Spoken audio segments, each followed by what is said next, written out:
Attends, quoi? Dans l'épisode hors-série précédent, ça a coupé brusquement comme ça, sans prévenir? Eh bah oui, c'est des hors-séries, je fais ce que je veux, je m'en bats les couilles. Dans l'épisode précédent, on avait fait ça, et bah aujourd'hui, on va s'attaquer à toute cette partie-là, en faisant un beau plan de travail, histoire de pouvoir bricoler, et puis fixer tous les outils aussi. Et là, pour pas perdre trop de temps comme dans les derniers épisodes, eh ben, va falloir commencer à enlever tout ce bordel, tout de suite. Alors j'ai commencé à faire un petit passage ici, j'ai pas fini de tout enlever, loin de là, c'est à peine si j'avais commencé d'ailleurs. En revanche, je suis en train de fabriquer un petit meuble là, à caler sous la fenêtre, pour pouvoir ranger les trucs, parce que c'est bien beau d'enlever et de tout péter par là-bas. Mais bon, si je range rien, je vais jamais m'en sortir. Et comme je réfléchis en même temps que je bricole et que je range, et ben lui, je lui ai installé des roulettes. Mais du coup, bah, il passe plus en dessous de la fenêtre. Mais bon, c'est pas bien grave, on s'en bat les couilles. Avec des roulettes, ça sera beaucoup plus pratique. Comme ça, si j'ai besoin de remodeler l'atelier comme je veux, bah, ça sera plus simple. Je sais que j'en ai d'autres qui traînent à peu près par là.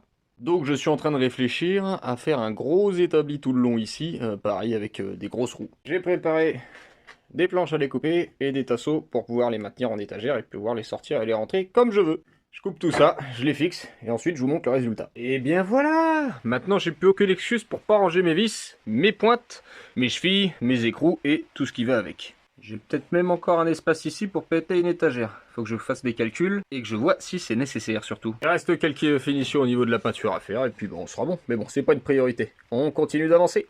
Ah ouais, et puis c'est bien pratique aussi. Tac, comme ça peut être penché. Ici, il y a un petit rebord pour retenir la boîte.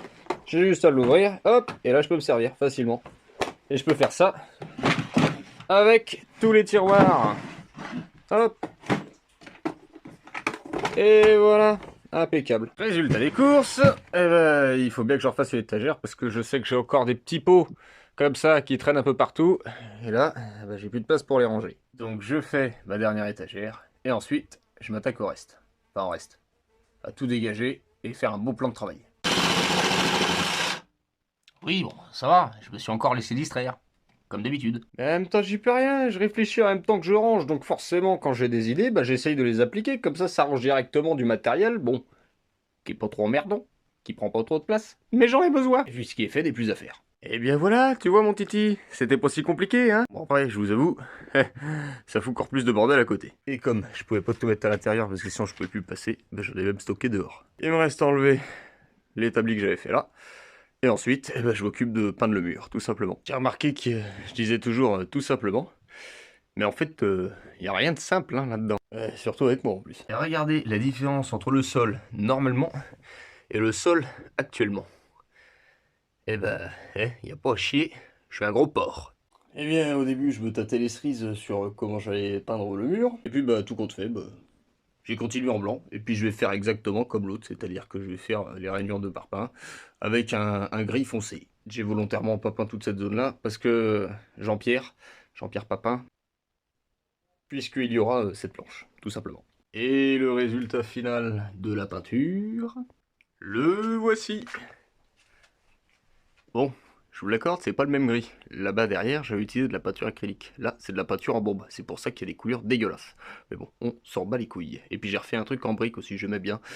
Et puis, de toute façon, il fallait bien habiller un petit peu tout ça, hein. Et il me reste à faire ça juste derrière la petite roulotte. Et ensuite, je m'attaque à monter l'établi. J'ai réussi à trouver ma meuleuse dans tout ce bordel.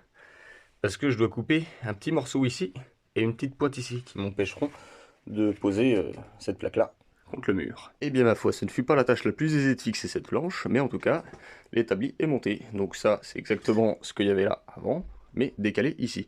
Et la petite planche, c'est celle qu'il y avait comme ça, que j'ai mis contre le mur. Maintenant, dans le grand vide qu'il y a juste ici, je me verrais bien faire un meuble pour encastrer tous mes outils dedans. Ici, fixer des bandes magnétiques pour couler les écrous, les tournevis, les machins, et puis au-dessus mettre des petits supports pour attacher tous mes embouts. Et ben ça, c'était mes petites distractions de tout à l'heure. Et ben accroché au mur, et ben ça rend vachement bien. Je pourrais même encore en faire une ici pour pouvoir mettre d'autres outils. Mais avant, je vais m'occuper de ce que j'ai sous la main et fixer des bandes magnétiques juste ici pour pouvoir mettre tous mes embouts de ce côté-là. Putain, j'étais en train de ranger mes embouts, et puis j'ai soulevé mon compartiment secret, hein, et puis j'ai trouvé ça dedans. 2 disques diamants. Putain, j'ai failli en racheter, j'ai eu de la chance. Hein. Et en plus de ça, je sais même pas d'où ils sortent. Et là, je vous le dis, je suis satisfait de moi. J'ai rangé tous mes embouts. Ils sont tous notés. J'ai rangé également tous les forêts, que ce soit béton, bois ou les HHS. Et pour des filetages et puis d'autres conneries comme ça. et je suis satisfait. Je continue d'habiller le reste de la planche et je vous reprends après.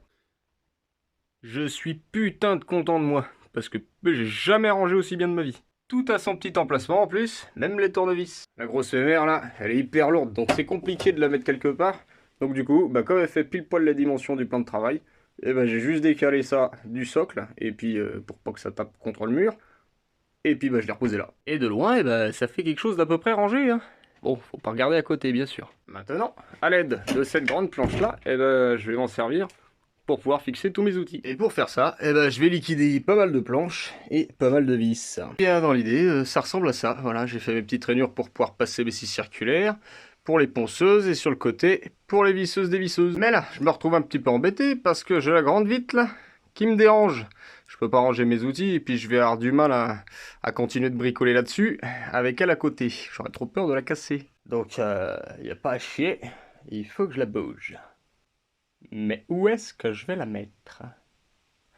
Sauvée! Elle a pas lâché. Et où elle est? Elle est bien parce que maintenant je vais pouvoir m'occuper de ce côté-là. Bon, eh bien, les outils sont fixés. Pas tous, je sais, mais j'ai prévu d'autres emplacements pour les autres. Et tu peux y aller, c'est du solide. Eh bien moi je te le dis, c'est pas encore fini et j'en ai pété vraiment partout. Entre le mur et la planche. Et même jusque derrière. Et il va falloir que je refasse des étagères, parce que là je suis en train de voir qu'il me reste 2 boîtes ici avec des outils dedans, la grosse bébête ici qu'il faut que je remette sur son support qui est au-dessus, et il faut que je lui trouve une place aussi. Il y a le pistolet à peinture aussi là-bas qu'il faudrait que je range. En dessous je sais que j'ai le décapeur thermique juste ici, et par là j'ai la Dremel juste là, et puis je dois en avoir encore en dessous là. Enfin bref, je vais m'occuper de refaire des étagères par ici et certainement par là. Je vais faire ça en off, et puis pour vous, ça sera dans le prochain épisode. Et ils sont très forts ceux qui ont remarqué que je vais changer 4 fois de tenue dans cette vidéo quand même. Allez sur ce, à la prochaine!